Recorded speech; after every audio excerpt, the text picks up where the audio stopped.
FARO BuildIT 2020.5 Metrology Automation in FARO BuildIT. All commands available via Python. Basic automation in BuildIT involves the user recording their workflows so the same sequence of commands can be played back on demand. The process editor allows the user to make modifications to the recorded process. Processes can also be partially or completely created directly in the process editor.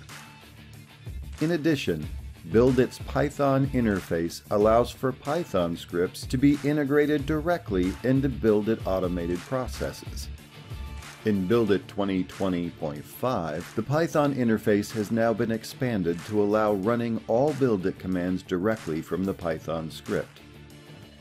It is now possible to write complete automated processes directly in Python, providing a more seamless experience.